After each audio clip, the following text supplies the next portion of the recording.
जी बिस्मिल्लाहिर्रहमानिर्रहीम। अस्सलाम वालेकुम स्टूडेंट्स। आज है हमारा K4 का लेक्चर नंबर 3। ठीक है, K4 में हमने जो पोर्शन स्टार्ट किया था बच्चों, कंपनी लॉ का पोर्शन हमने स्टार्ट किया था। ठीक है, और हमने चैप्टर नंबर 1 स्टार्ट किया था। इसके बेसिक कॉन्सेप्ट्स जो है ना वो हमने डिस्कस किए, जिसमें सबसे इम्पोर्टेंट हम पढ़ रहे थे, जो हमारा मेन कॉन्सेप्ट था, टॉपिक था, वो था फीचर्स ऑफ द कंपनी या कैरेक्टरिस्टिक्स ऑफ द कंपनी। ठीक है, जो मेन फीचर्स है हम वो पढ़ रहे थे कंपनी के। फर्स्ट फीचर हमने पढ़ा कि जनाब ये सेपरेट लीगल पर्सन है, जिसको हम आर्टिफिशियल पर्सन कहते हैं।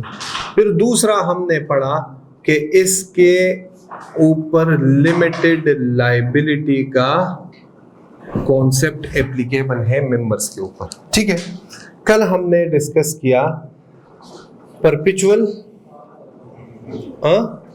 परपेचुअल सक्सेशन या एग्जिस्टेंस का कॉन्सेप्ट, और इसमें हमने ये कॉन्सेप्ट पढ़ा कि कंपनी की ओनरशिप जितने भी लोगों में ट्रांसफर हो जाए, 100, 1000, लाख, कंपनी के एग्जिस्टेंस पे कोई फर्क नहीं पड़ेगा। ठीक है, और फिर हमने पढ़ा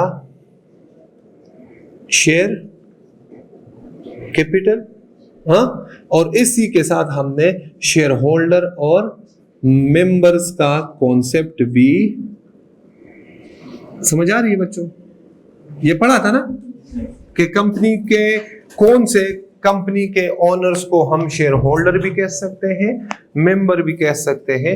उन कंपनी के ओनर्स के लिए हम शेयर होल्डर या मेंबर का लफ्ज दोनों में से कोई एक इस्तेमाल कर सकते हैं, जिस कंपनी का शेयर कैपिटल हो। जिस कंपनी का क्या हो? Share capital. शेयर कैपिटल क्यों कहते हैं? इसके कैपिटल को शेयर क्यों लगाते हैं? क्योंकि कंपनीज एक्ट की तरफ से रिक्वायरमेंट है कि इसका कैपिटल सिर्फ अमाउंट में शो नहीं करना, इसका कैपिटल नंबर ऑफ शेयर्स में भी शो करना। ओके हो गया बच्चों? बोले क्लियर है जी। आज हम जो पढ़ेंगे कॉन्सेप्ट वो क्या है? Who can own shares in a company. मतलब कंपनी में कौन इन्वेस्टमेंट कर सकता है।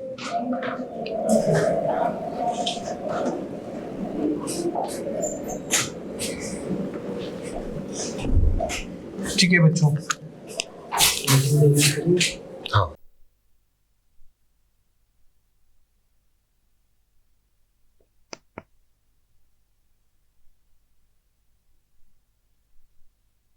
में कौन ओनरशिप ले सकता है, कौन इन्वेस्टमेंट बन सकता है।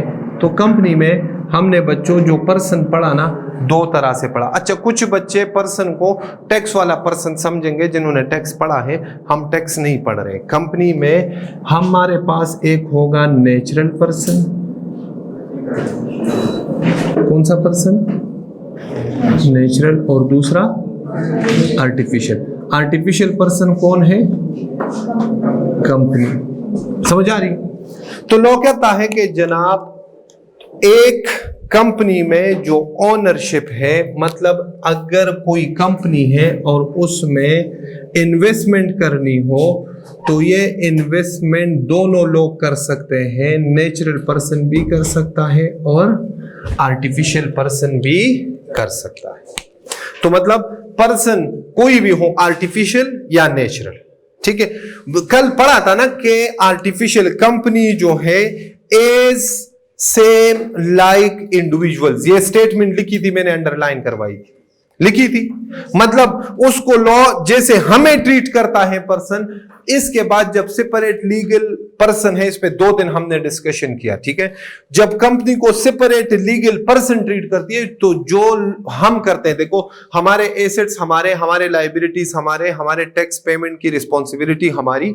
समझ आ रही है? कॉन्ट्रैक्ट जब हम करेंगे हम अपने नाम पे करेंगे, इसी तरह ये सारी चीजें कंपनी को भी दी। तो हम अगर किसी कंपनी में इन्वेस्टमेंट कर सकते हैं, उसकी ओनरशिप परचेज परचेज कर सकते हैं। इसी तरह आर्टिफिशियल भी किसी भी कंपनी में इन्वेस्टमेंट कर सकती है अपने नाम से। मतलब हम कहेंगे कि फॉर एग्जांपल अगर मैं कहूं कि राइज एक कंपनी है, ठीक है, और उसके नेस्ले कंपनी में शेयर्स है, तो नेस्ले अपने ओनर्स में किसका नाम मेंशन करेगी? राइज। कि जनाब मेरे कंपनी के जो ओनर है उसमें एक ओनर का नाम क्या है? Rise company. मेरी बात समझ में आ रही बच्चों?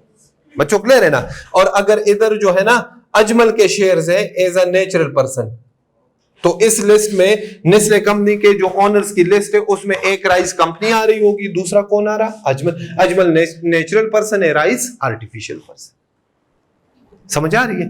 तो दोनों पर्संस आर्टिफिशियल और नेचुरल, दोनों पर्सन के पास ये राइट है कि वो दूसरे आर्टिफिशियल पर्सन मतलब दूसरे कंपनी के शेयर्स क्या कर सकती है?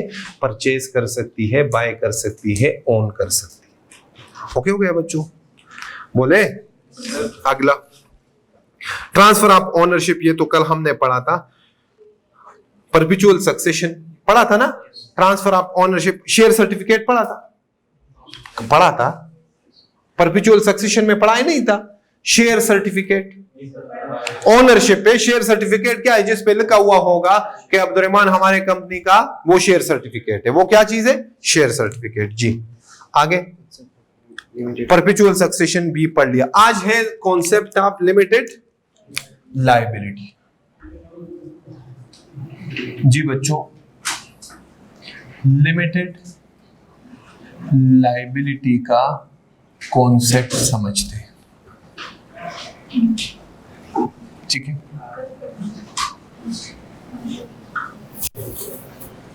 जी कंपनी से रिलेटेड हमने पहले दिन पढ़ा था कि कितने लोग हैं बच्चों? कितने लोग हैं? 3। कितने लोग हैं? 3। एक पहले कौन है बच्चों? ओनर्स, या इसको हमने क्या कहा? मेंबर, या इसको हमने कहा शेयर होल्डर्स। ठीक है, शेयर होल्डर हर कंपनी को नहीं कह सकते, सिर्फ उन कंपनी के लिए यूज करते हैं जिसका क्या हो? शेयर कैपिटल हो। कल बताया था ना। दूसरा जो हमारे पास है वो है कंपनी की क्या है? मैनेजमेंट। और थर्ड जो है वो कौन है? कंपनी खुद। ठीक है, ये 3 पर्सन है। ठीक हो गया बच्चों? क्लियर है? हाँ। अब ये लिमिटेड लायबिलिटी का कॉन्सेप्ट जो है ना बच्चों, ये मेंबर्स पे एप्लीकेबल है कि liability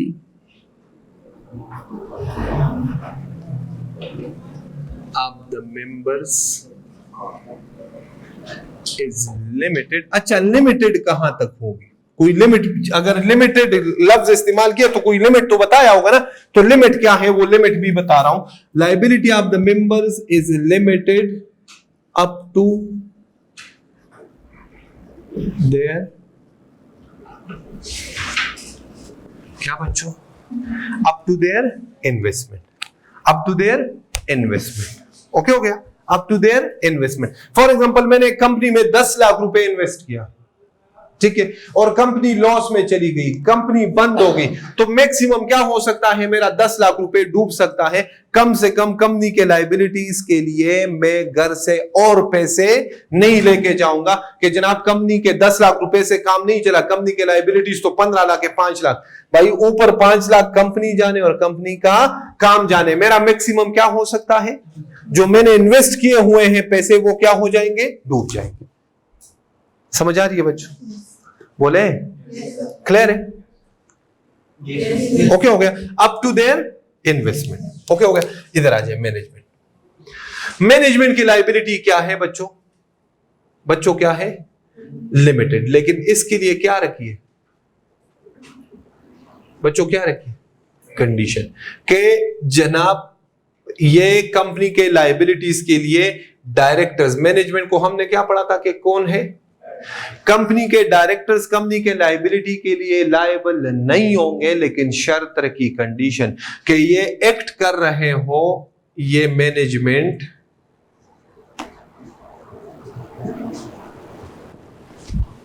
according to the law. समझ आ रही है? अगर लॉ डायरेक्टर्स को कहे कि राइट जाना है तो ये राइट जाए, अगर लॉ कहे लेफ्ट जाना है तो ये लेफ्ट जाए। ऐसे ना हो कि लॉ कहे कि राइट जाना है और ये लेफ्ट जाए। इस केस में कोई नुकसान हुआ, वायलेशन की लॉ की, मैनेजमेंट ने वायलेशन की और नुकसान हुआ कंपनी का, फिर मैनेजमेंट लायबल होगा, फिर कंपनी लायबल। और ये कौन आइडेंटिफाई करेगा कि गलती है कि नहीं? इसके लिए एक मॉनिटर खड़ा हुआ है क्लास में, वो मॉनिटरिंग कर रहा है। वो कौन है? ECCP, securities and exchange commission of Pakistan. अब देखे ना, कंपनी क्या है? कागज का एक टुकड़ा पड़ा था। आंखें हैं कंपनी के, सर है, दिमाग है, हाथ है, पांव है, कुछ भी नहीं। समझ आ? चला कौन रहा है? मैनेजमेंट। चला कौन रहा है? अब मैनेजमेंट कोई फ्रॉड करे, कंपनी का नाम इस्तेमाल करे, समझ आ रही है? और लाइबिलिटी कंपनी के नाम पे आ जाए तो मुझे बताए, कॉमन सेंस यूज करें, कंपनी की लाइबिलिटी है कि ये मैनेजमेंट की? अगर मैनेजमेंट अकॉर्डिंग टू लॉ काम करे, अकॉर्डिंग टू लॉ का मतलब क्या है? लॉ का मतलब क्या है? Companies act 2017। अगर उसके मुताबिक कंपनी काम, मैनेजमेंट काम कर रही और फिर कोई नुकसान होता है कंपनी को, तो मैनेजमेंट के ऊपर 1 रुपए की भी लाइबिलिटी नहीं आएगी। लेकिन अगर मैनेजमेंट गलत काम करे तो फिर वो कंपनी की लायबिलिटी नहीं होगी। उन कामों के लिए, 2 नंबर कामों के लिए, फ्रॉड के लिए कौन लायबल होगा? आखिर कौन लायबल होगा? मैनेजमेंट। समझ आ रही है बच्चों? समझ आ रही है ना? ओके हो गया। आ जाए कंपनी पे। कंपनी की लायबिलिटी जो है ना बच्चों, ये सिर्फ मजे नहीं है कि आप कहो कि जनाब एसेट मेरे, हाँ सारी चीजें मेरी। लायबिलिटी भी आपकी, कंपनी की लायबिलिटी, कंपनी के लायबिलिटीज के लिए क्या होगी बच्चों? अनलिमिटेड। ओके हो गया बच्चों? क्लियर है कि नहीं? ओके, समझ आ गई?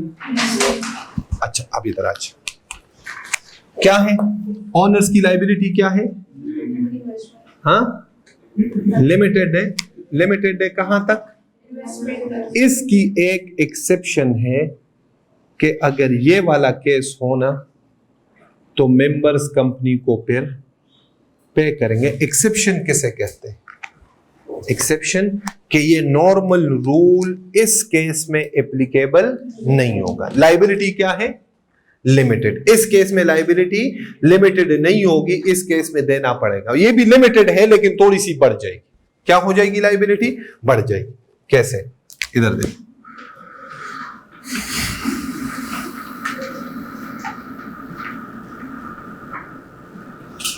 कंपनी के से रिलेटेड एक जमाना था पुराना। मैं किस जमाने की बात कर रहा हूं? किस जमाने की बात कर रहा हूं? पुराने जमाने में, आज से 15-20 साल 25 साल पहले की बात कर रहा हूं। इधर सुनिए कि इन दिनों में जब कंपनी बनती थी ना, इन दिनों की बात कर रहा हूं, ठीक है? फॉर एग्जांपल, एक बंदा था, ठीक है, मिस्टर ए, और उसने फॉर एग्जांपल एक है कंपनी XYZ। कंपनी XYZ में मिस्टर ए ने परचेज किए बच्चों कितने शेयर्स? बच्चों कितने शेयर्स? 1000। कितने शेयर्स परचेज किए? 1000। ठीक है, तो मिस्टर ए जो था, इसने कंपनी को फॉर एग्जांपल 70% क्या कर दी? पेमेंट कर दी। अगर एक शेयर 10 रुपए का है तो कितने पेमेंट की, कितनी पेमेंट की? 1000 इंटू 10, कितनी परसेंट पेमेंट की? तो मेरे ख्याल में 70,000 बनती है ना? हाँ बोले ना बच्चों? बकाया कितना रहा? 30,000। ए ने कहा XYZ को 1000 इंटू 10 कितना बनता है? 10,000। अच्छा, 7,000 पेमेंट। कितनी पेमेंट की? 7,000। XYZ को ए ने कहा कि ये जो रिमेनिंग अमाउंट है ना बैलेंस कितना, ये बाद में पे कर। मतलब चीज ली, पाकिस्तानी तो उधार के बारे में जानते हैं ना, शेयर्स लिए किस पे, उधार पे। एक शेयर पे कितनी पेमेंट की, 7 रुपए। कितनी पेमेंट की, 7। कितना बकाया रह गया, 3 रुपए पर शेयर। रिमेनिंग कितना रह गया, 3। इसको पुराने जमाने में हम कहते थे बच्चों क्या चीज,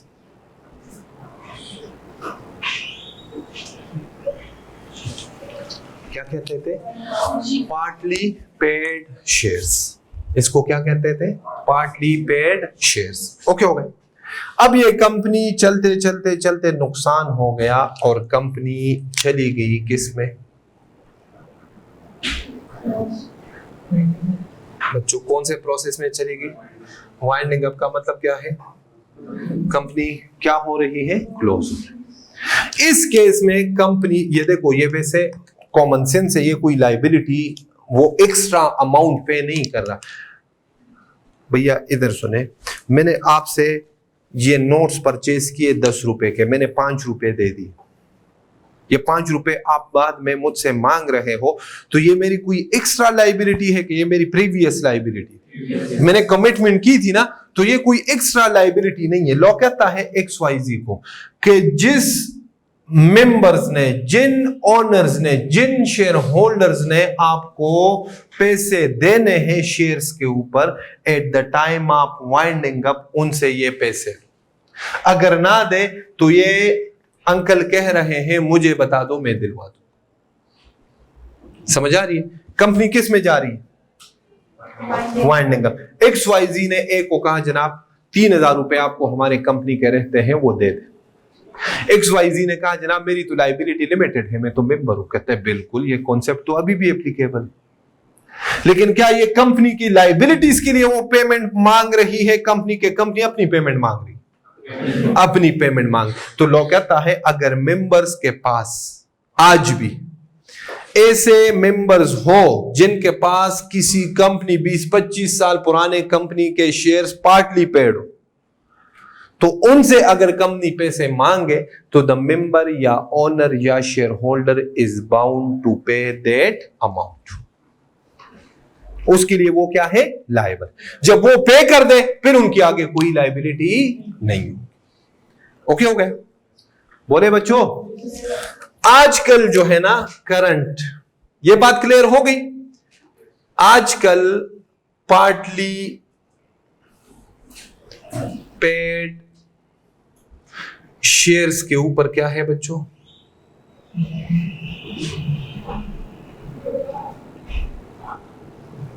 क्या है, प्रोहिबिशन। आजकल कंपनी, किसी कंपनी को इजाजत नहीं है कि वो पार्टली पेड शेयर्स इशू करे।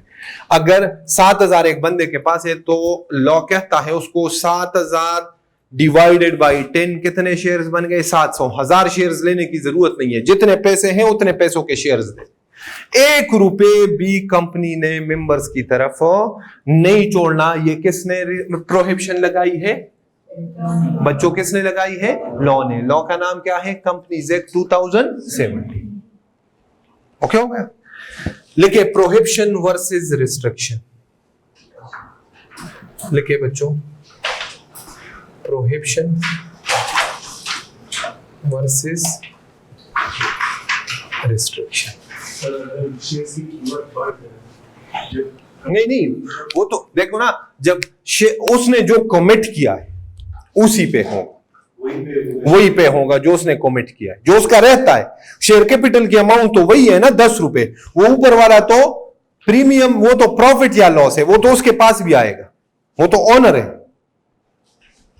देखिए ना, अगर उसने 10 रुपए का लिया है, आप ये कह रहे हो, और आज वो पेमेंट कर रहा है 15 रुपए, तो मैंने यहां पे देखे, मैंने कहा 25 साल पहले उसको कितना बकाया था, 3। आज भी वो कितना लेगा, 3000 लेगा। कंपनी का शेयर बेशक जहां भी गया हो वही 3000 देगा। नहीं, जो कमिट किया है ना, सिंपल सी बात है।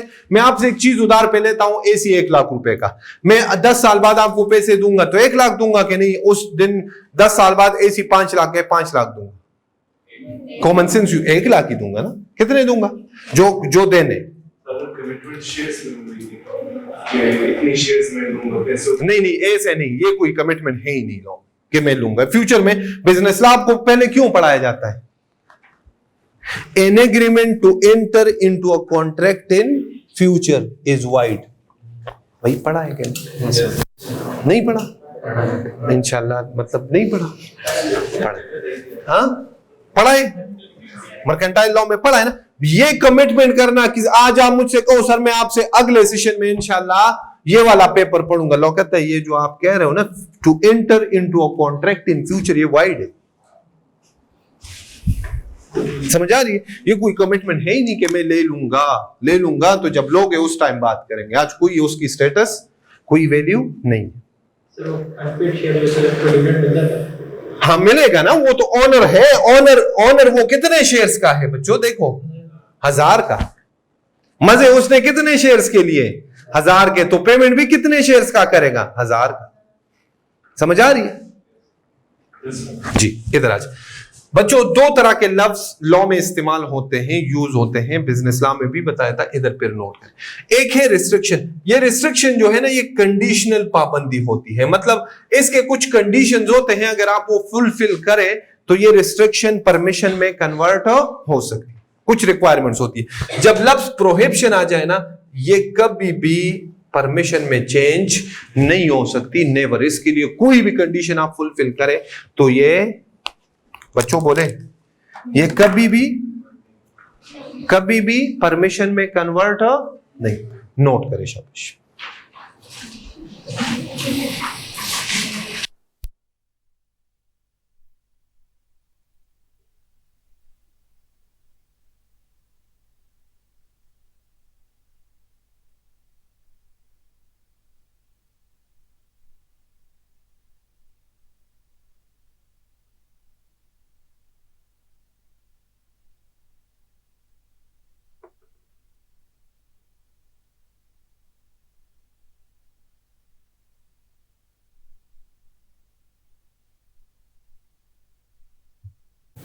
जी बच्चों ये देखे जो हमने कॉन्सेप्ट्स पढ़े ना, पहला कॉन्सेप्ट था उसमें liability of a company. Limited liability applies to shareholders of the company. ये किसके ऊपर बच्चों ये कॉन्सेप्ट एप्लीकेबल है? शेयर होल्डर्स के ऊपर।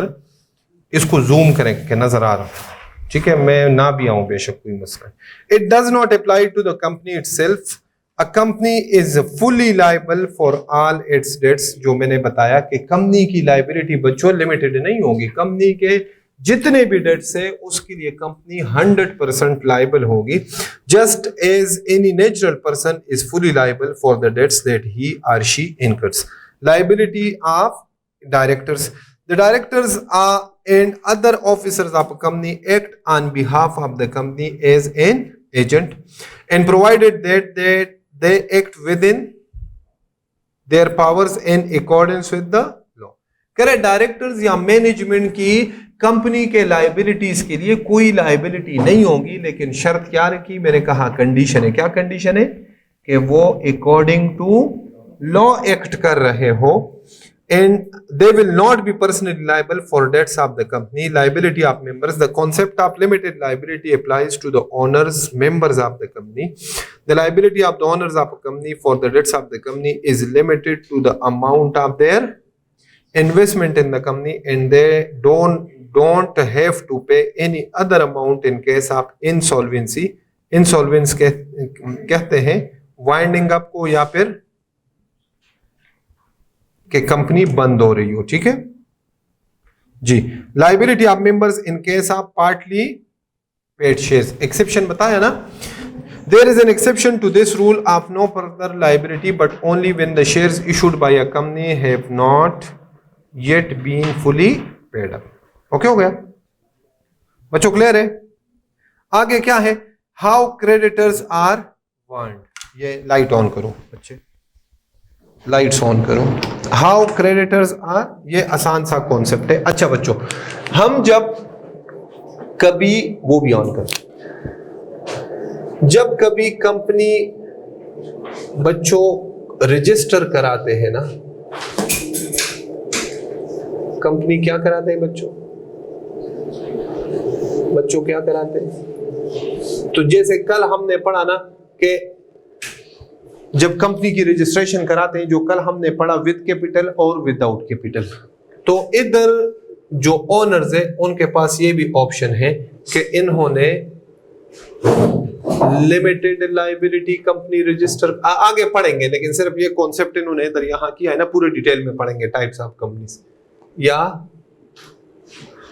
अनलिमिटेड लायबिलिटी वाली कंपनी, ये भी ऑप्शन है। हाँ,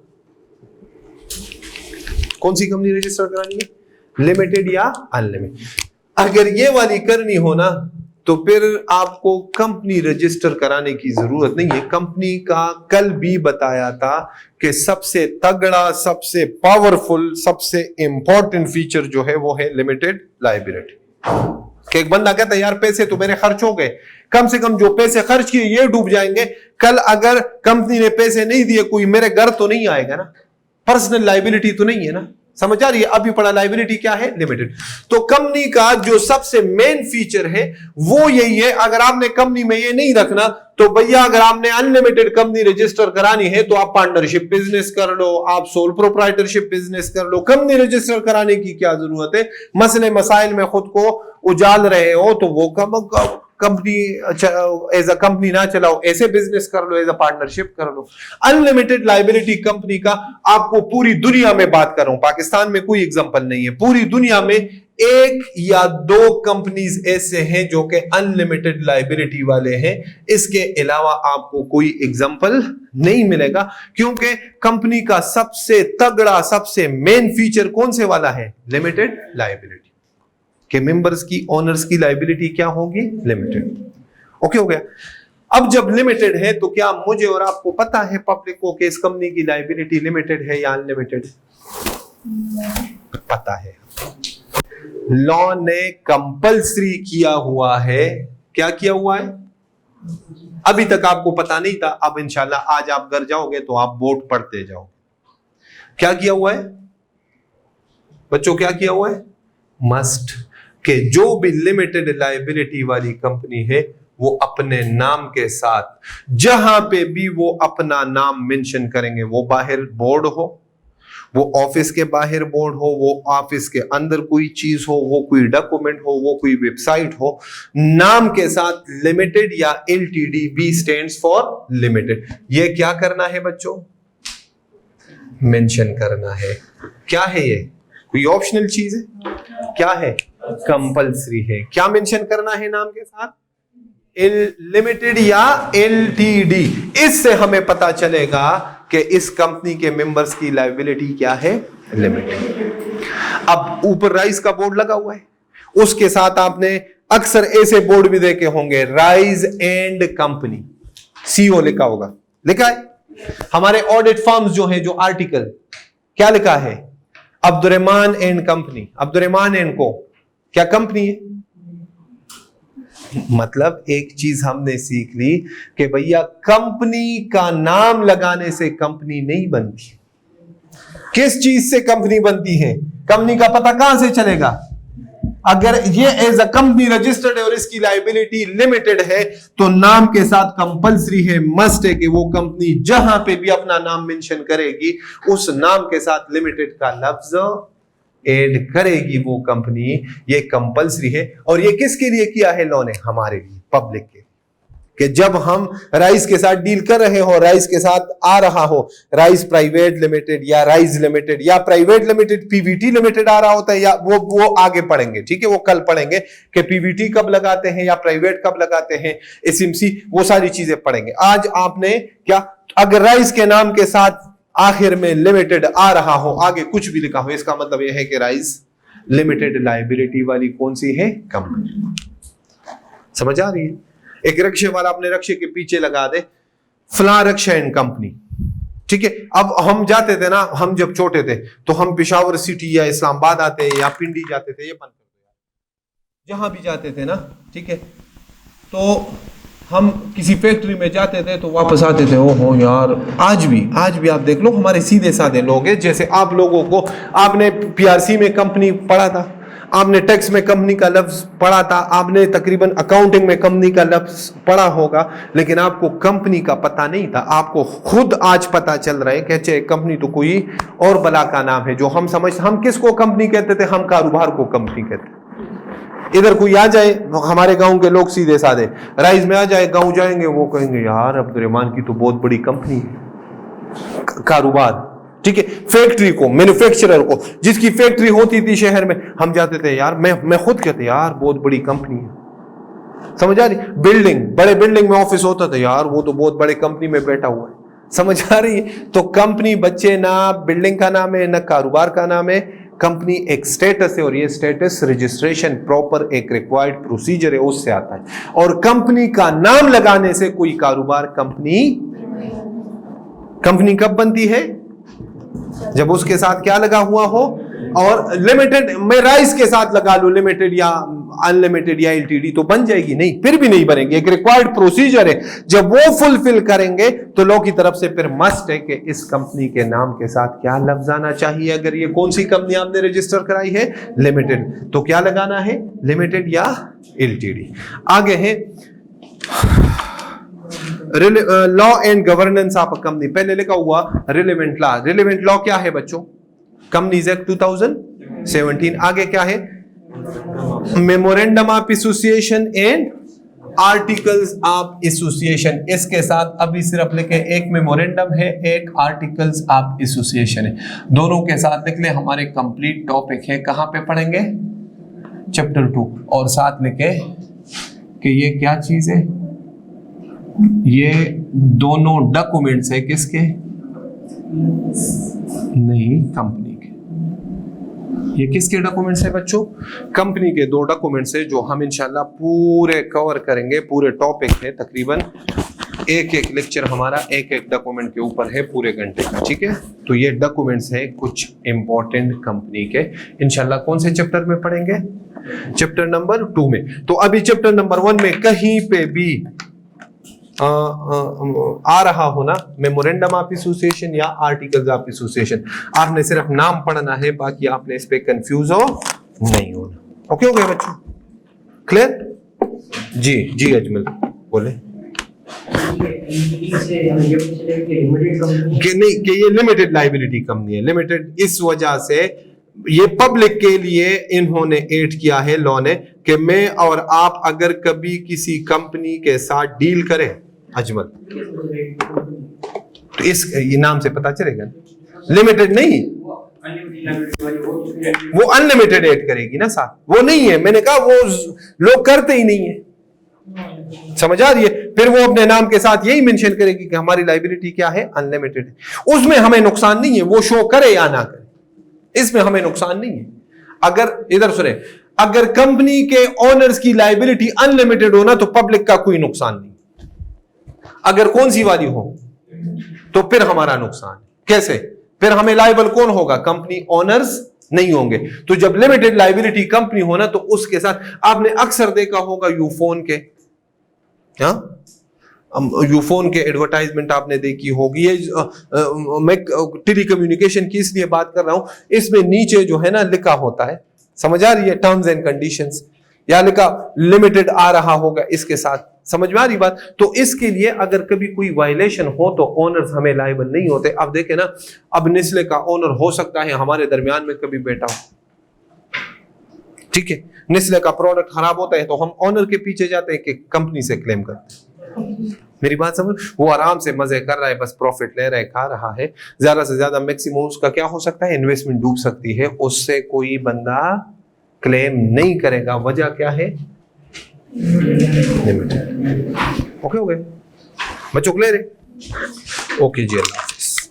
कल मिलते हैं इंशाल्लाह। कल क्लास होगी कंपनी लॉ की ही, ठीक है।